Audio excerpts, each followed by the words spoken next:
When I first learned the truth, I didn't cry. I just sat there, quiet, staring at the floor while her words echoed in my mind. She said, "I did it to protect you." At that moment, everything inside me felt like it collapsed. My chest tightened, my hands went cold, and I couldn't even bring myself to look at her. Protect me? From what? From the truth that could have changed everything years ago. I wanted to scream, but instead I whispered, "You should have told me."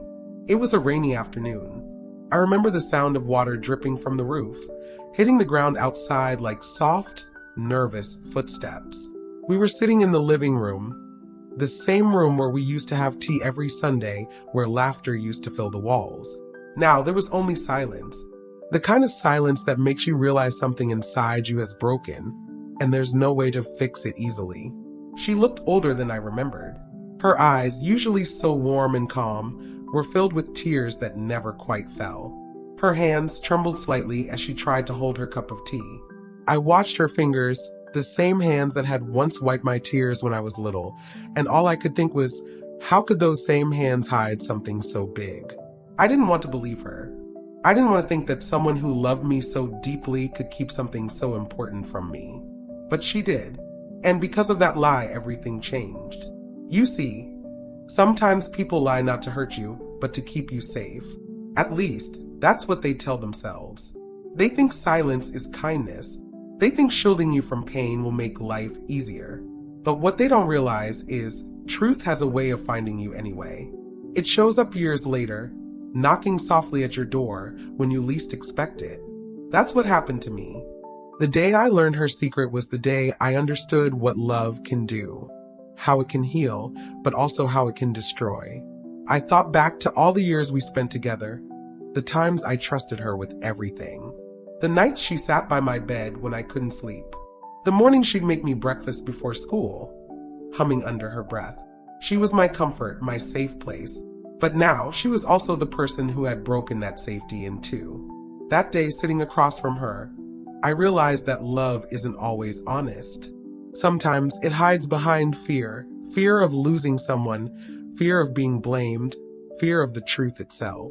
And even though I wanted to stay angry, part of me already knew. She didn't lie because she wanted to hurt me. She lied because in her own quiet way, she thought it was love. I grew up believing my life was ordinary, maybe even simple. We lived in a small house on the edge of town, where the mornings smelled like wet grass and the evenings were quiet except for the hum of crickets outside. It wasn't much, but to me it was everything. My mother, Ruth, was the kind of woman people trusted right away. She spoke softly, smiled often, and always seemed to know what to do. Neighbors came to her when they needed advice or a warm meal. I used to watch her from the kitchen doorway, serving tea, listening with her hands folded neatly in her lap. There was something peaceful about her, like she carried calm inside her wherever she went.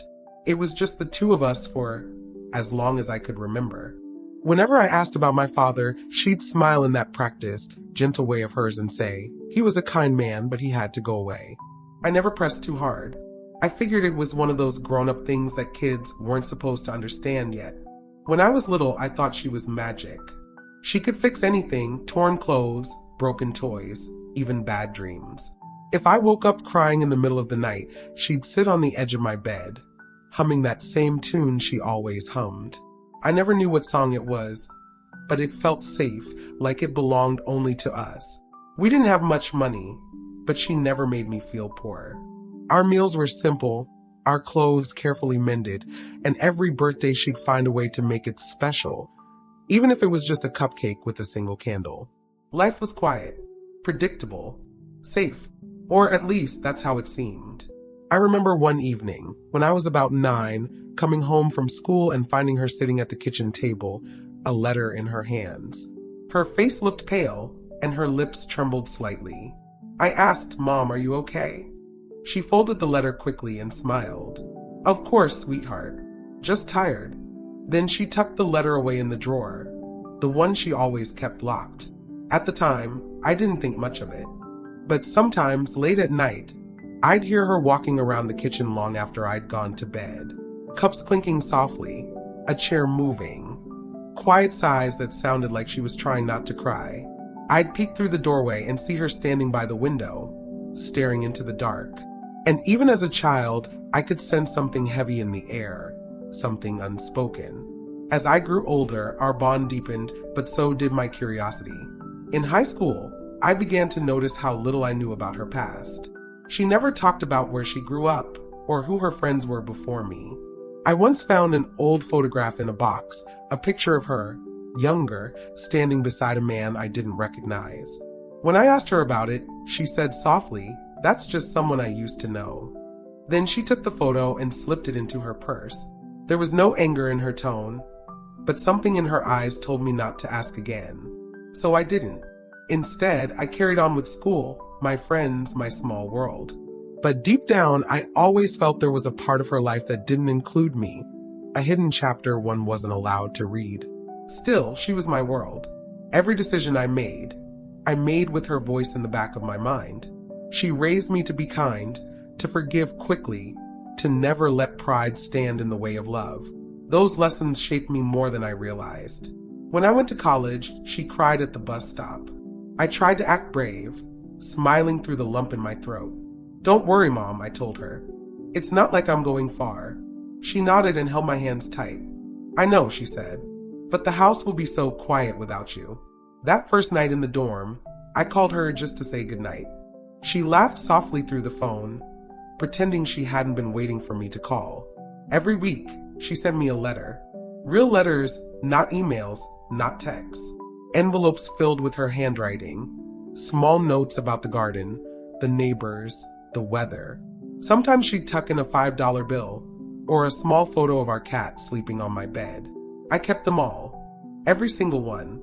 Those letters made the loneliness easier. They reminded me that no matter how far I went, she was still there. The same steady presence I'd always known. After graduation, I found a job in another city.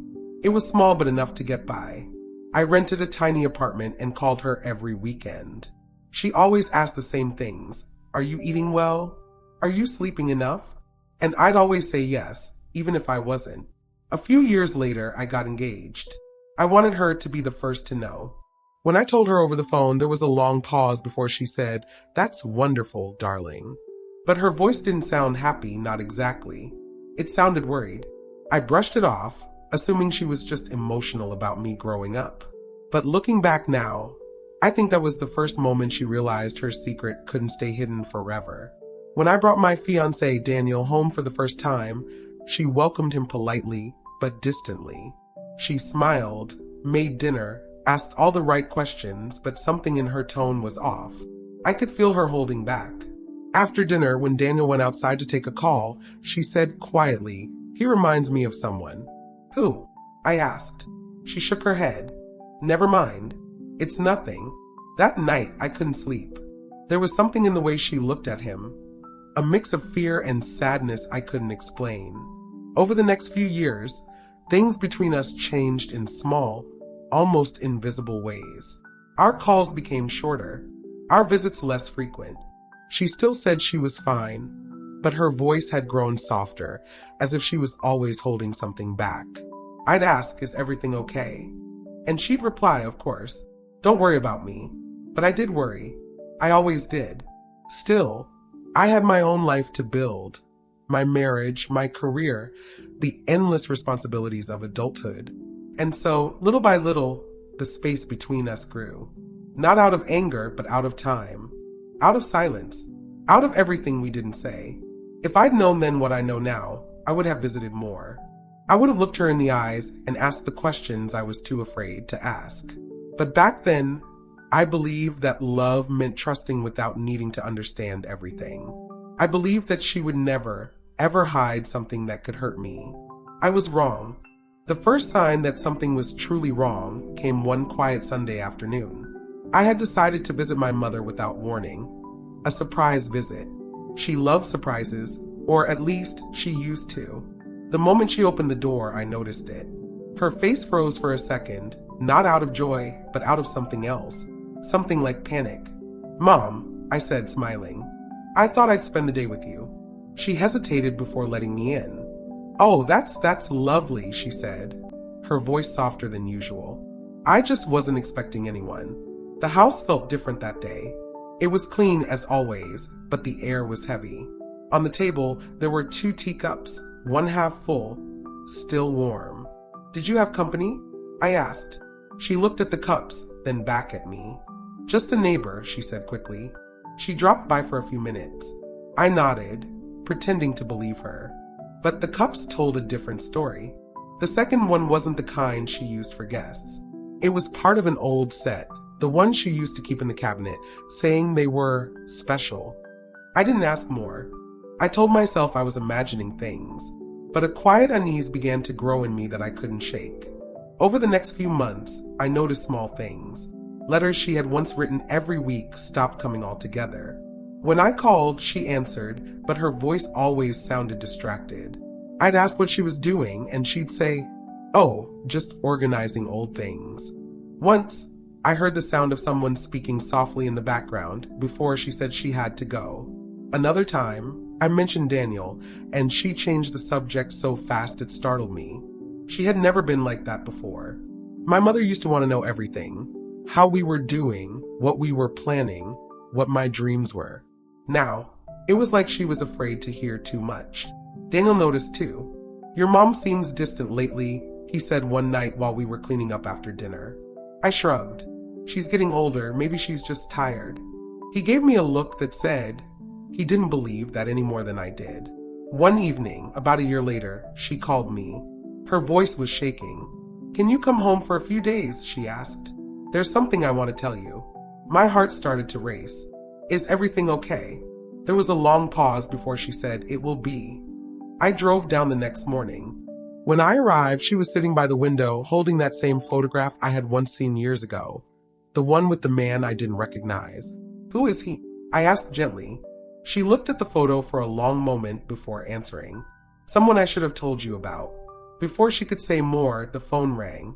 She picked it up quickly, her tone urgent, almost fearful. After a short conversation, she hung up and forced a smile. "I'll tell you everything tonight," she said. "I promise." But that night came and went and she said nothing. Instead, she made dinner, asked about work, and talked about the neighbors as if nothing had happened. The next morning, I decided to look through the old cabinet while she was in the garden. I wasn't trying to snoop. I just couldn't stand the feeling that something was being kept from me. Inside, I found a small box wrapped in a faded blue scarf. Inside the box were old letters, all addressed to my mother, all from the same person. The handwriting was unfamiliar. The first one began with, "Ruth, please tell her the truth. She deserves to know." My hands trembled as I read. Each letter carried the same tone, pleading, emotional, full of regret. The writer spoke about me, about our child, about the promise. I could barely breathe. Just as I was reaching for the last envelope, I heard her voice behind me. "What are you doing?" I turned, the letter still in my hand. "Mom, who wrote these?" Her face went pale. She took the letters from me and sat down, her shoulders shaking. "You shouldn't have seen those," she whispered. "Then why keep them?" I said, my voice rising without meaning to. "Why hide them from me?" She looked at me with eyes that were suddenly full of years, tired, heavy, full of something deeper than guilt. "I was trying to protect you," she said softly. "That's all I ever tried to do." I didn't know what to say. Protect me from what? The truth? She didn't answer that night. She just asked me to stay one more day. Said she'd explain everything when she was ready. But the next morning, when I woke up, she was gone. The back door was open, her coat missing. On the kitchen table, she'd left a note. "I'm sorry. Please understand that I never meant to hurt you." I stood there staring at the paper, my heart pounding so hard it hurt. I called everyone I could think of, neighbors, old friends, even the local police. They said she'd likely gone to clear her head, that she'd come back. But days passed. No word, no call, nothing. I went back to her house every day, hoping she'd walk through the door. I sat on the porch in the evenings, staring down the road. The silence of that house became unbearable. Inside, I found one more letter tucked into the drawer, the same drawer where she'd once hidden that first envelope. This one was addressed to me. It read, "My dear, if you're reading this, then you found more than I ever wanted you to. I kept the truth from you not because I wanted to lie, but because I wanted to give you peace.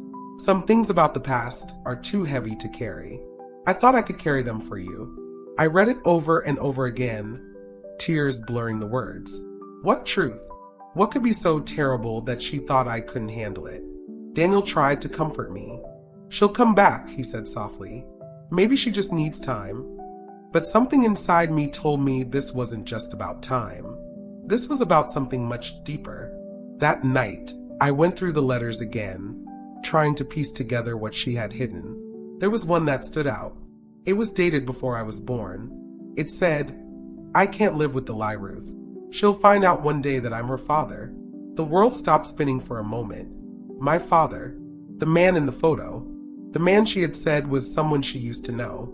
It all fell into place. The silence, the letters, the way she looked at Daniel when she met him. The fear, the hesitation. She hadn't lied about losing my father. She had lied about who he was. I sat there, the letters spread out on the table, my heart aching in a way I'd never felt before. I thought about every bedtime story she told me, every promise she made. I thought about all the times she'd said, "You can always trust me." And now I didn't know if I could. The hardest part wasn't the lie itself. It was realizing that all those years, while I was building my life on her words, she had been carrying a secret too heavy for one heart to hold. I wanted to hate her. I wanted to feel betrayed. But deep down, beneath the hurt, I felt something else, sorrow. Because I could see it clearly now. Her whole life had been shaped by that one decision, to keep me safe by keeping me in the dark. And I wasn't sure which of us it hurt more. It was nearly 2 weeks before I heard from her again. I had been sleeping on the couch at her house. The air still heavy with her absence, the silence too thick to bear. Every creak of the floorboards made me lift my head. Every sound of a car outside made my heart jump. Then one morning, just as the first light of dawn crept through the curtains, the phone rang. "Hello," I answered, my voice hoarse from too many nights without rest. There was a pause. Then, "It's me." It took me a second to recognize her voice, soft, tired, trembling at the edges. "Mom, where are you?" "I've been." "I know," she said gently. "I'm sorry I left like that. I needed time." Her voice cracked. "Can you come get me?" She was at the small bus station on the edge of town, sitting on a bench with her old suitcase beside her. She looked smaller somehow, as if the days away had taken something from her. Her hair was tied back loosely and there were faint circles under her eyes. When she saw me, she stood up, trying to smile. "You shouldn't have left," I said quietly. "I know." She looked down at her hands. "But I was afraid if I told you everything that day, you'd never forgive me." I swallowed hard, my throat tight. "Tell me now." She hesitated, then nodded slowly. "Let's go home first." The drive was silent. The hum of the engine filled the space between us. She stared out the window, her reflection trembling in the glass. I glanced at her once or twice, but she didn't meet my eyes. When we got home, she went straight to the kitchen, just like she always did, making tea, moving slowly, methodically, as if routine could somehow make this easier. We sat at the same table where everything had started, the same place where the truth had first begun to unravel. "I don't know how to start," she whispered. "Start from the beginning," I said. "Please." She took a deep breath. The man in the photograph, his name was Thomas. I felt a strange sense of déjà vu. The name meant nothing to me, but it carried weight when she said it. "He was your father," she said finally. The words hung in the air, heavy and still. I waited for the rush of emotion, anger, relief, something. But all I felt was numbness. "You told me he died before I was born," I said. She nodded. "I know." And that was the lie. She began to tell the story. She had met Thomas when she was very young, younger than I had ever imagined her being. He was charming, kind, but complicated. He came from a family that didn't approve of her. When she got pregnant, everything fell apart. "They told him to leave me," she said softly. "They didn't want him to have anything to do with me or the baby. He tried to fight them, but they threatened to cut him off completely." She stared down at her cup, her fingers trembling. He came to see me one last time before he left. He promised he'd come back for us, but he didn't." She paused, her voice breaking. "Years later, he did come back. But by then, you were already growing up. You had a good life. You were happy. And I was afraid." "Afraid of what?" I asked quietly. "Afraid that if you knew him, if you knew what he'd done, it would destroy everything you believed about family. I thought I was protecting you from disappointment.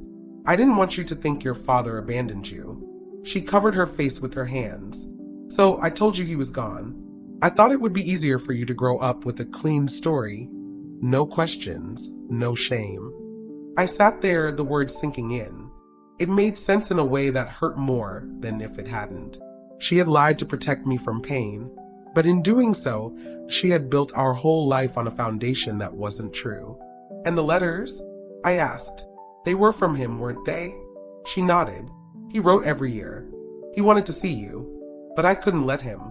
I kept every letter, thinking maybe one day, when you were older, I'd tell you everything. But each year that passed, it got harder. The longer I waited, the more impossible it felt." Her voice dropped to a whisper. "He died 3 years ago. I went to his funeral. I didn't tell you because I couldn't bear to watch you grieve for a man you never knew." For a moment, I couldn't speak. The room felt small, the walls closing in around us. "You went to his funeral," I said slowly. "And you didn't even tell me?" Tears filled her eyes. "I'm sorry." I stood up, pacing the room. "All those years, I asked you about him.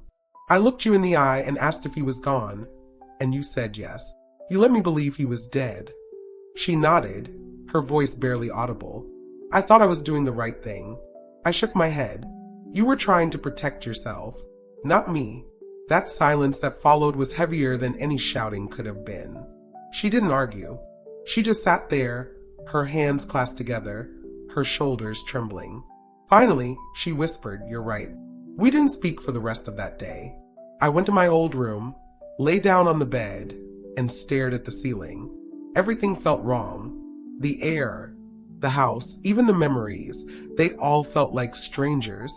I thought about the man I'd never met, the one who had written letters year after year, waiting for a reply that never came. I thought about my mother, sitting alone each night with those envelopes, choosing silence over truth. I wanted to understand her, but I couldn't. Not yet. That night, I heard soft footsteps in the hallway, then a knock on my door. "Can I come in?" she asked. I didn't answer, but she opened the door anyway. She was holding one last envelope, the same faded blue ink, the same handwriting. "This was the last letter he sent," she said. I couldn't open it. I was too afraid of what it might say. "Maybe you should read it." She handed it to me and left the room. I sat there for a long time before I opened it. The letter was short. "Ruth, I don't blame you for what you did. I know you were trying to protect her. But please, tell her the truth someday. She deserves to know she was loved. Not just by you, but by me too. Thomas." The paper blurred as tears filled my eyes.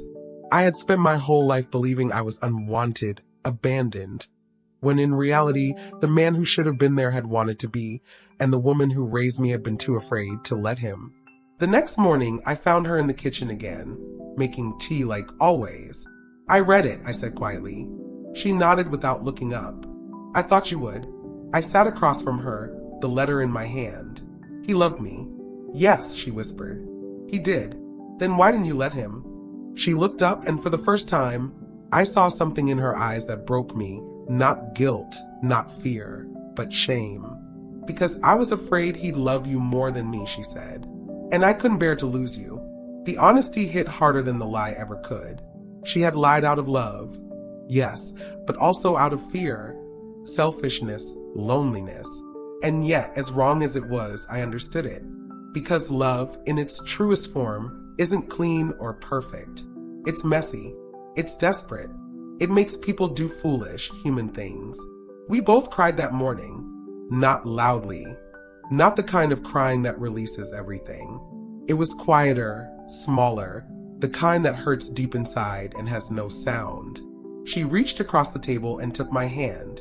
"I know I don't deserve forgiveness," she said softly, "but I hope one day you'll find it in your heart." I didn't answer. Not because I didn't want to forgive her, but because I didn't know how yet. We just sat there, our hands still together, letting the silence do the speaking for us. Outside, the rain began to fall, soft, steady, familiar. It sounded like the same rain from that first day. The day she said she'd lied to protect me. Only this time, I understood what she meant.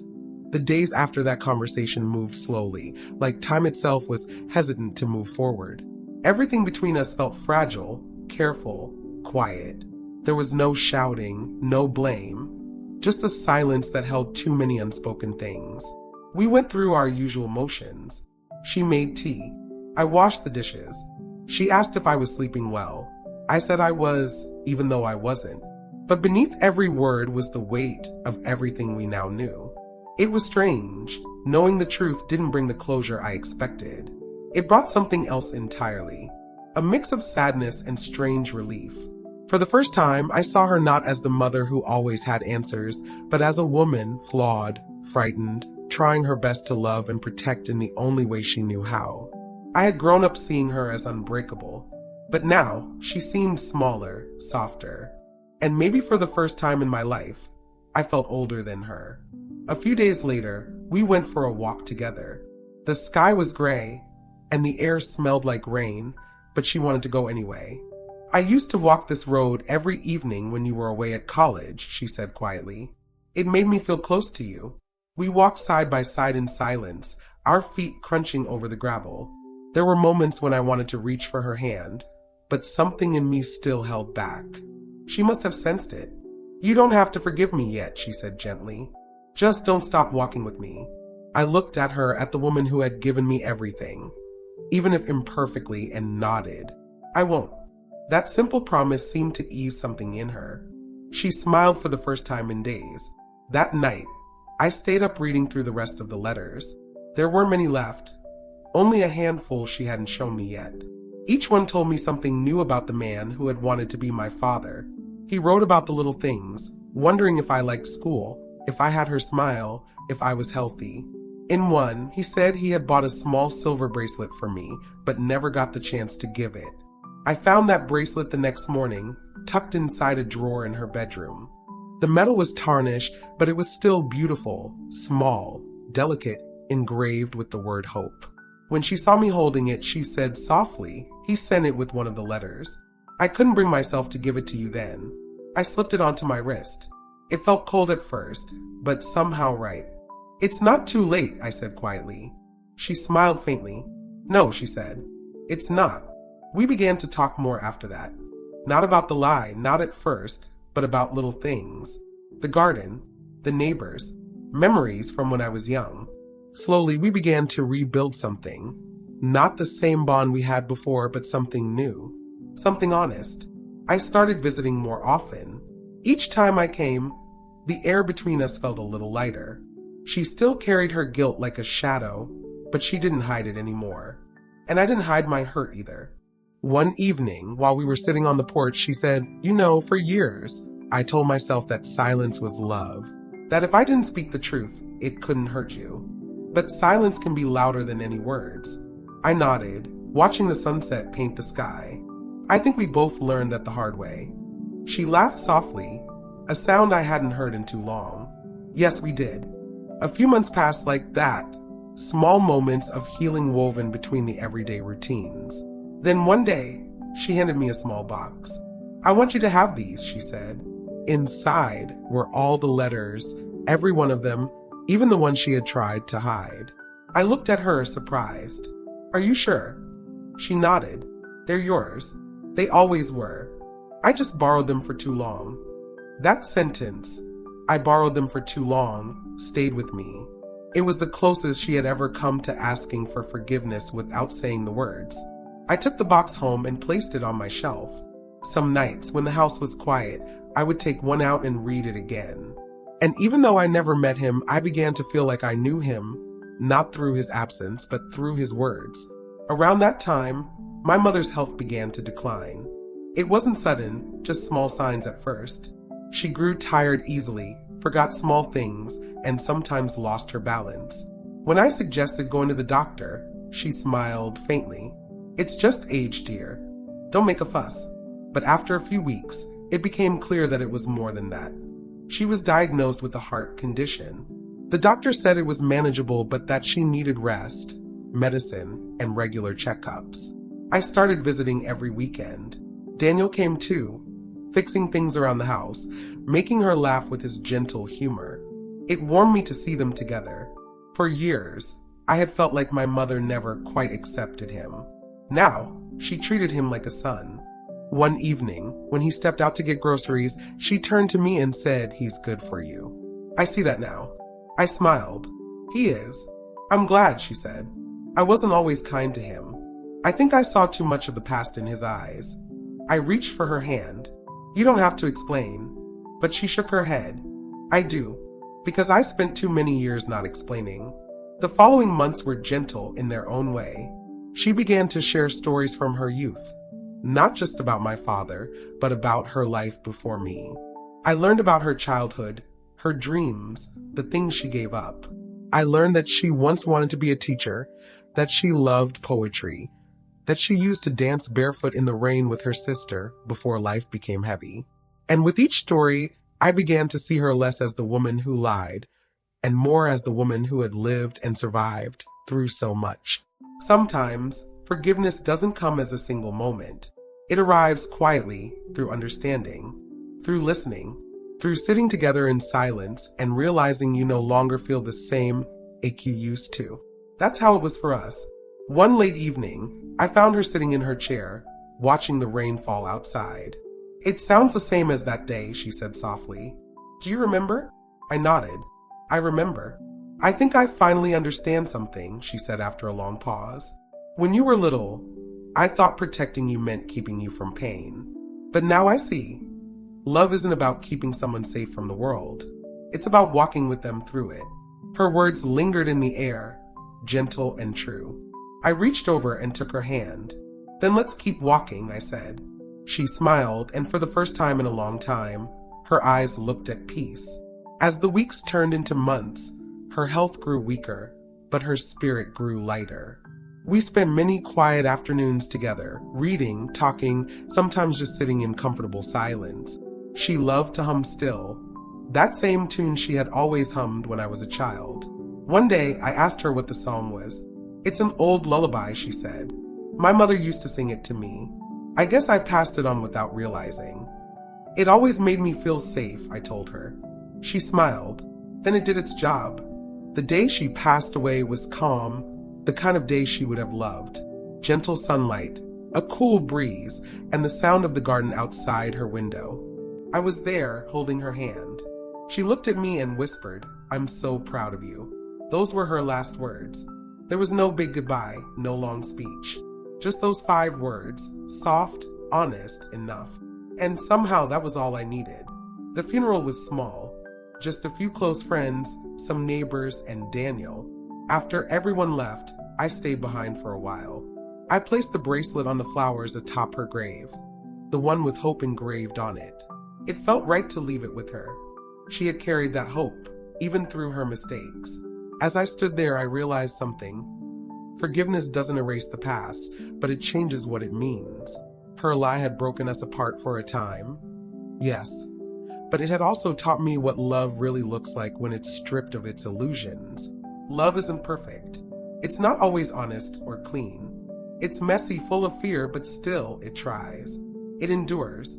And maybe that's what matters most. It's been 3 years since my mother passed away. Sometimes it still feels like she's just in the other room, humming softly, waiting for me to come in and sit with her. Other times, the silence of the house reminds me that she's gone.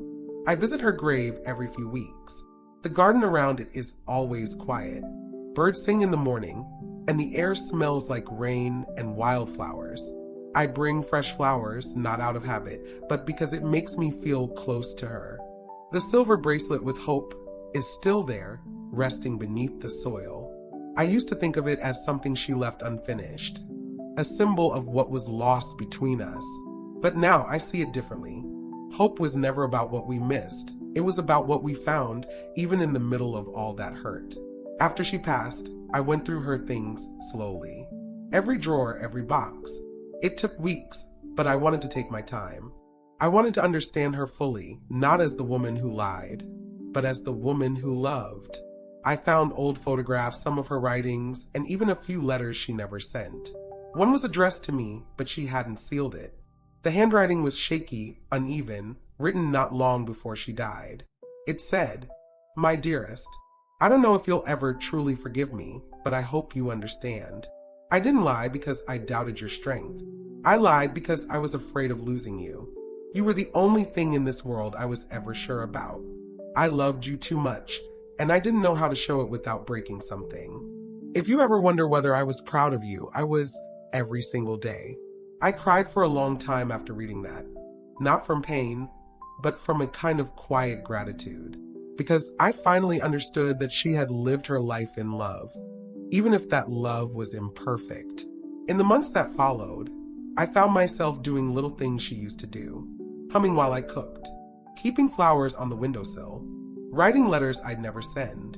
I think that's how she stays with me, through those small habits that feel like echoes of her. Daniel sometimes catches me lost in thought and asks, "Are you thinking about her?" And I smile. Always. He'll nod, put an arm around me, and we'll sit there in the quiet, not speaking, not needing to. Because he understands. There's something I've learned through all of this.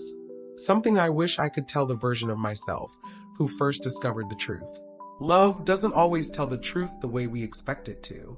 Sometimes it hides, sometimes it protects, sometimes it falters. But if you look closely, you'll find that even behind the lies, love still wants what's best for you. My mother's lie broke us apart, yes, but it also shaped me. It taught me compassion.